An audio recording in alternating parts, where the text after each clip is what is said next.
Hai, perkenalkan nama saya Willy Raymond Silaban, NPM 20010102338. Saya mahasiswa dari Universitas HKBP Nomensen Pematang Siantar Stampu 2020, Prodi PGSD, kelas PGA 5. Nah, di sini saya akan menjelaskan sedikit tentang sistem pernapasan pada manusia. Sistem pernapasan adalah sekumpulan organ yang terlibat dalam proses penukaran gas oksigen dan karbon dioksida dalam darah. Organ-organ tersebut adalah yang pertama ada sinus, hidung, mulut, faring, laring, tulang rusuk, bronkus kiri, pleura, diafragma, adenoid, tonsil, epiglotis, esofagus, trakea, paru-paru kanan, dan bronkus kanan. Yang pertama, hidung. Hidung adalah gerbang utama keluar masuknya udara setiap kali kita bernapas. Dinding dalam hidung ditumbuhi rambut-rambut halus yang berfungsi menyaring kotoran dari udara yang kita hirup. Selain dari hidung, udara juga bisa masuk dan keluar dari mulut. Biasanya, bernapas lewat dari mulut dilakukan ketika kita membutuhkan yang lebih banyak lagi udara, atau saat hidung kita sedang mampet maupun flu. Yang kedua, sinus.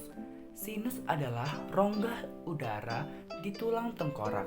Rongga ini terletak di masing-masing kedua sisi hidung dekat tulang pipi, di belakang tulang hidung, di antara mata, dan di tengah dahi. Dalam sistem pernapasan manusia, sinus berfungsi membantu mengatur suhu dan kelembapan udara yang kita hirup dari hidung. Yang ketiga, adenoid. Adenoid adalah jaringan kelenjar getah bening yang ada di tenggorokan. Di dalam adenoid terdapat simpul sel dan pembuluh darah penghubung yang membawa cairan ke seluruh tubuh.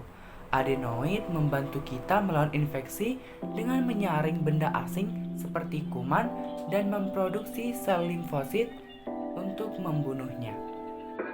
Yang keempat, tonsil. Tonsil adalah nama lain dari amandel.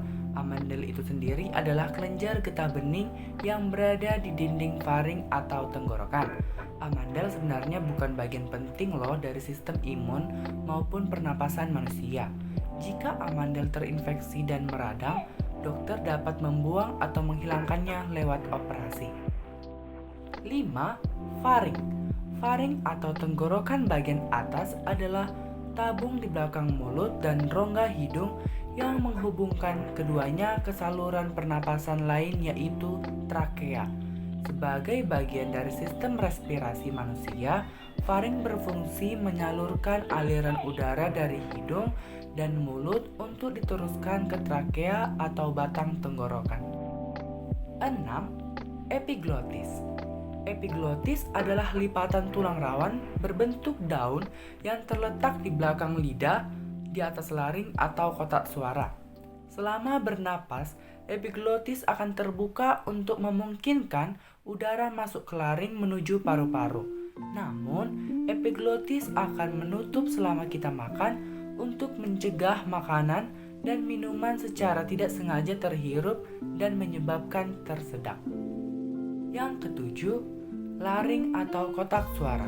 Laring adalah rumah bagi pita suara kita. Letaknya tepat di bawah persimpangan saluran faring yang membelah menjadi trakea dan kerongkongan. Laring memiliki dua pita suara yang membuka saat kita bernapas dan menutup untuk memproduksi suara. Saat kita bernapas, udara akan mengalir melewati dua pita suara yang berimpitan, sehingga menghasilkan getaran. Getaran inilah yang menghasilkan suara. 8. Trakea atau batang tenggorokan. Trakea adalah bagian terpadu dari jalur napas dan memiliki fungsi vital untuk mengalirkan udara dan menuju paru-paru untuk pernapasan. Trakea atau batang tenggorokan adalah tabung berongga lebar yang menghubungkan laring ke bronkus paru-paru.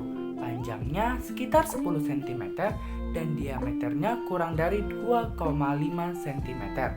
Trakea memanjang dari laring hingga ke bawah tulang dada dan kemudian kemudian membelah menjadi 2 tabung kecil yang disebut bronkus.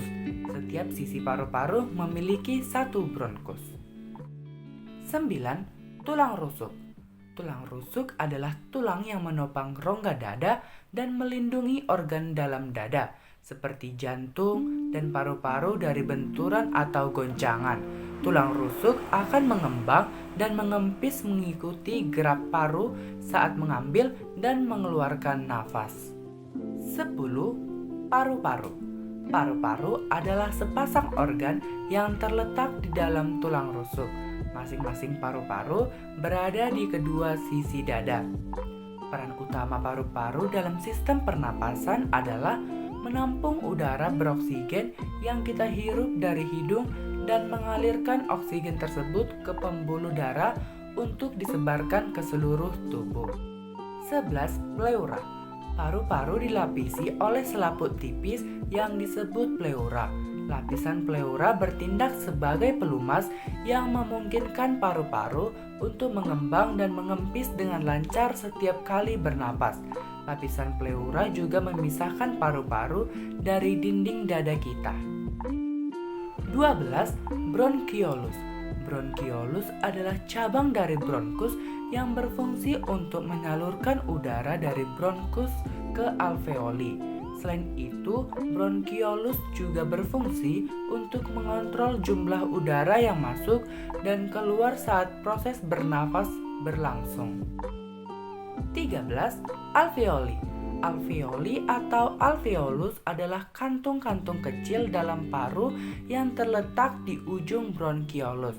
Dalam sistem pernapasan, alveoli berfungsi sebagai tempat pertukaran oksigen dan karbon dioksida. Pada alveoli juga ada kapiler pembuluh darah. Nantinya, darah akan melewati kapiler dan dibawa oleh pembuluh darah vena dan arteri. Alveoli kemudian menyerap oksigen dari udara yang dibawa oleh bronkiolus dan mengalirkannya ke dalam darah. Setelah itu, karbon dioksida dari sel-sel tubuh mengalir bersama darah ke alveoli untuk dihembuskan keluar. 14. Tabung bronkial. Pada tabung bronkial paru-paru ada silia berupa rambut-rambut kecil yang bergerak seperti gelombang. Gerakan gelombang silia akan membawa mukus atau dahak, lendir, ataupun cairan ke atas hingga keluar tenggorokan. Silia juga ada di dalam lubang hidung. Fungsi lendir atau dahak di tabung bronkial adalah untuk mencegah debu, kuman, atau benda asing lain agar tidak sampai masuk ke dalam paru-paru. Batuk juga bisa menjadi cara sistem pernapasan manusia mencegah benda asing masuk ke dalam paru-paru. Dan yang terakhir adalah diafragma. Diafragma adalah dinding otot kuat yang memisahkan rongga dada dari rongga perut. Saat melakukan pernapasan perut, diafragma akan bergerak ke bawah dan menciptakan rongga kosong untuk menarik udara. Ini juga bisa membantu memperluas paru-paru. Sekian penjelasan saya tentang sistem pernapasan pada manusia. Saya ucapkan terima kasih.